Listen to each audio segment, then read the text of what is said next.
Hi, everyone. I'm Sean Engmann with today's real estate tip of the day. Today, we're discussing buying and selling a home at the same time, which can be especially challenging if you need a mortgage on your new home and you also need funds from the sale of your current home for a down payment. Having the ability to pay cash for your new home in full or just to cover the down payment on your new home are huge advantages, but this video is designed for those who don't have those advantages. Buying and selling at the same time is not only a significant financial undertaking, but it can also be very emotionally taxing. The enormity of the financial concerns, combined with the uncertainty about your living situation, especially in the short term, can be overwhelming. It can feel like you have no control, but it's important to remember that many people have successfully pulled this off, and there are multiple ways to do so.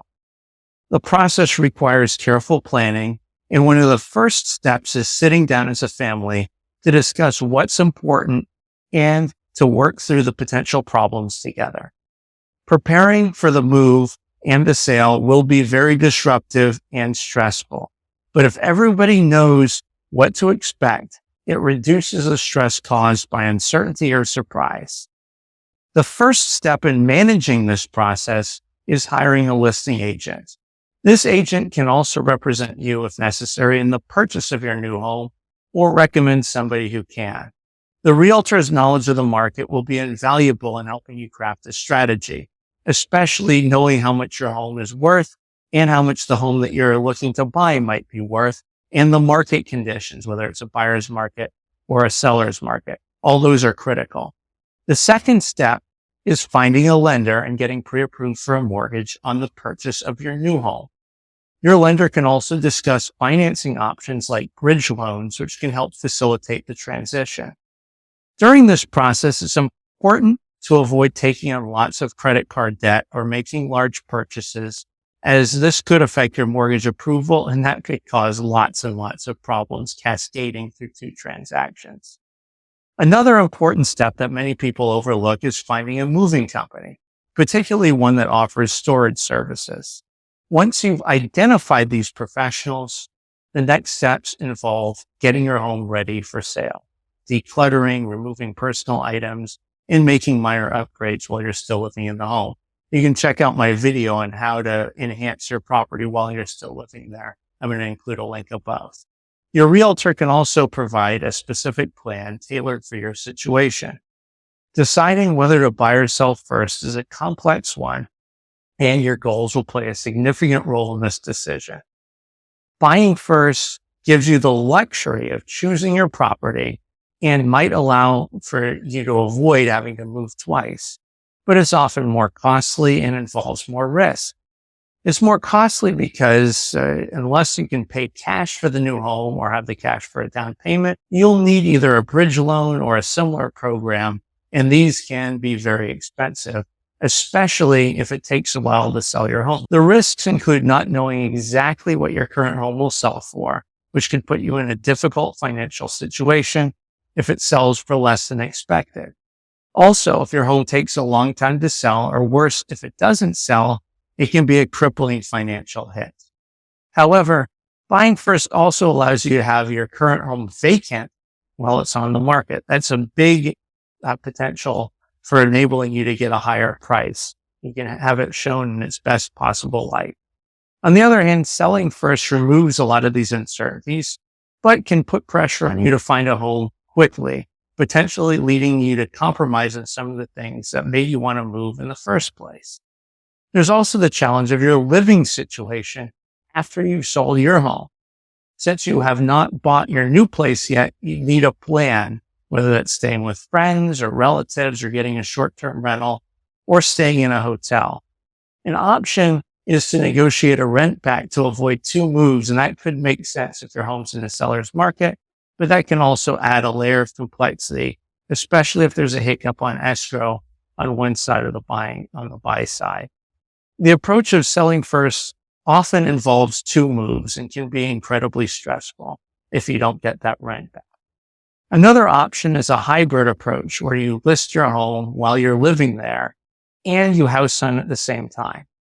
This approach can be helpful in a time crunch, and if everything goes right, it could allow you to coordinate closings. However, it doesn't totally mitigate the challenges from either of the other approaches and can, in fact, exacerbate them. I've mentioned rent-back agreements, but using contingencies can also be an option depending on the dynamics of the market. In a seller's market, purchasing a home contingent upon the sale of your current home is a very difficult contingency to secure, though it might be a little bit easier if you're in that same market, if you're selling to get a contingency on finding a new home.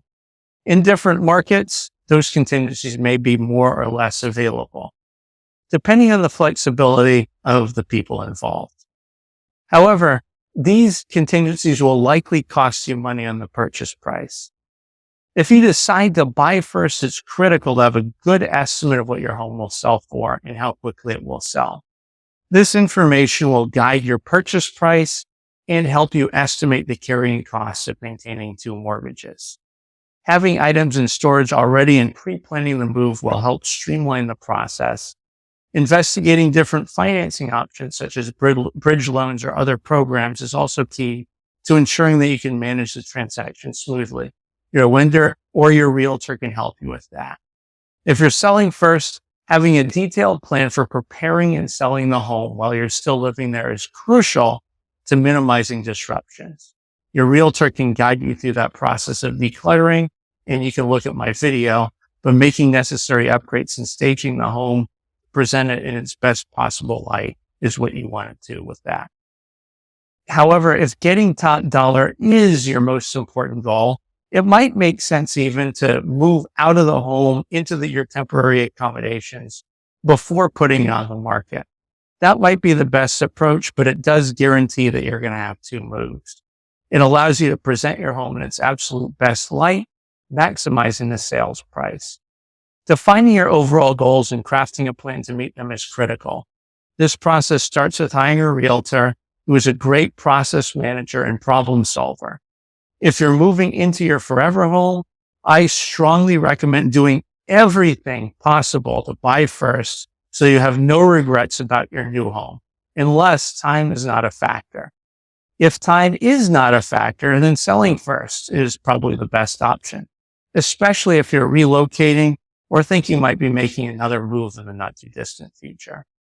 Regardless of your decision, pricing your home properly is critical, and I would not recommend pricing above the market. If a quick sale is a priority, a below the market pricing strategy might be the best fit. Please drop a comment below if you have any questions or reach out to me directly. My contact info is down in the description. Also, don't forget to like, comment, and subscribe for more real estate tips. Thanks so much for watching, and I look forward to seeing you in the next video.